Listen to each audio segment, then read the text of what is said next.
ہمیں ہر طرح سے پورا تحفظ ملنا چاہیے۔ تو اسی اسٹرائک کے دوران ایک نام ہے اسٹیفن لنگٹن، تو وہ آئے اور انہوں نے اس ایشو کو ریزالو کرنے کی کوشش کی بیرنز اور کنگ کے درمیان۔ انہوں نے یہی چاہا کہ جو کنگ ہیں اور بیرنز ہیں ان کے درمیان کوئی تناؤ نہیں ہونا چاہیے، کوئی ڈسٹنکشن نہیں ہونی چاہیے، کوئی رکاوٹ نہیں ہونی چاہیے۔ تو انہوں نے ایک کانفرنس ارینج کی کنگ اور بیرنز کی، ان کو بلایا وہاں پہ اور وہاں ایک ایگریمنٹ سائن کیا ان کے درمیان۔ اس ایگریمنٹ کو بولا جاتا ہے میگنا کارٹا۔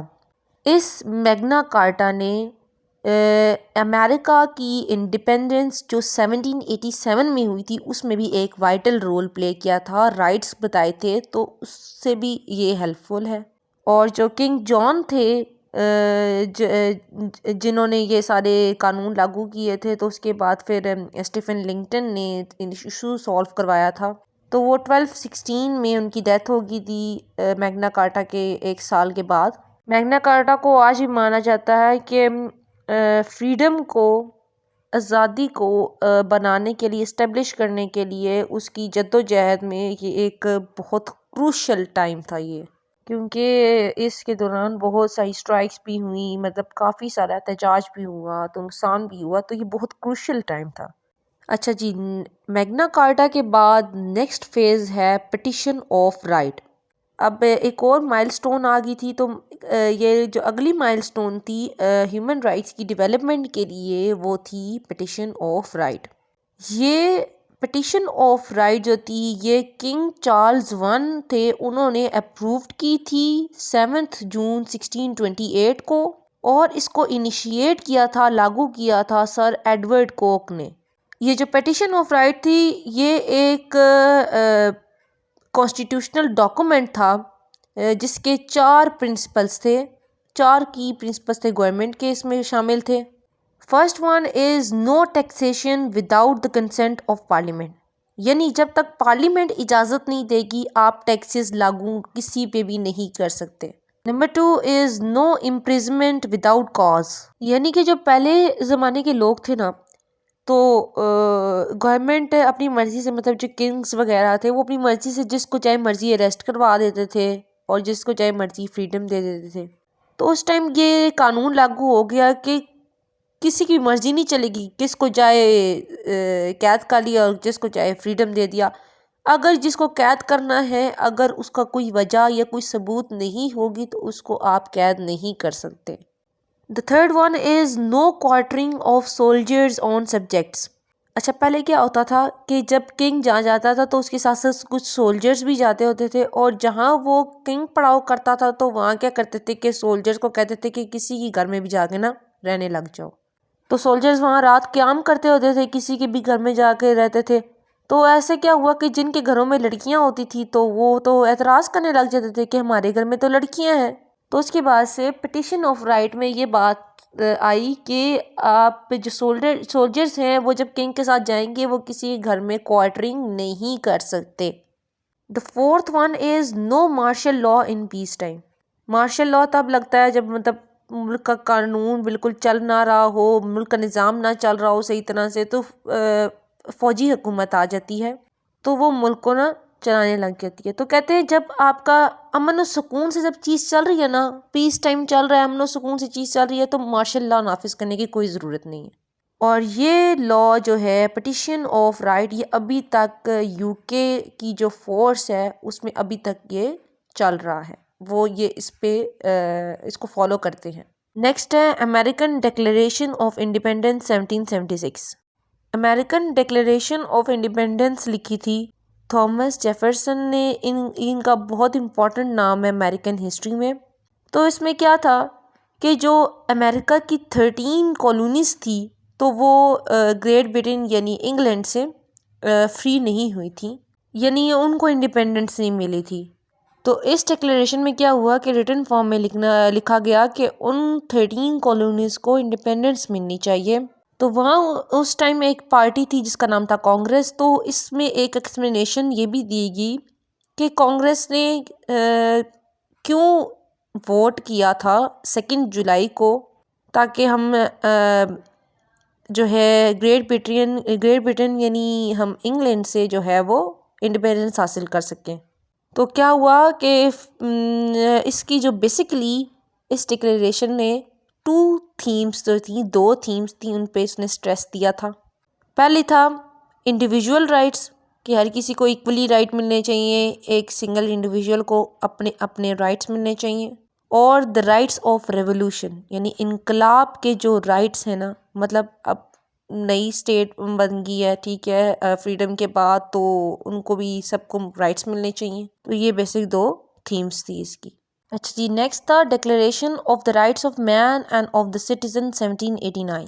اچھا جب مین سے لگتا ہے کہ شاید یہ صرف مردوں کے لیے بنی ہو، لیکن یہ وومنس اینڈ مینس دونوں کے لیے ہے. یہ ایک فرینچ اورینٹڈ ڈاکومنٹ تھا جو وہاں کی اسمبلی نے پاس کیا تھا. اچھا جی، 1789 میں جو فرانس کے لوگ تھے، انہوں نے جو وہاں کی حکومت تھی اس کے خاتمے کے لیے کیا کیا، یعنی کہ احتجاج کرنا، کام کرنا شروع کر دیا جی، کہ وہاں کی جو حکومت ہے اس کے خلاف جانا ہے، اس کا خاتمہ ہونا چاہیے.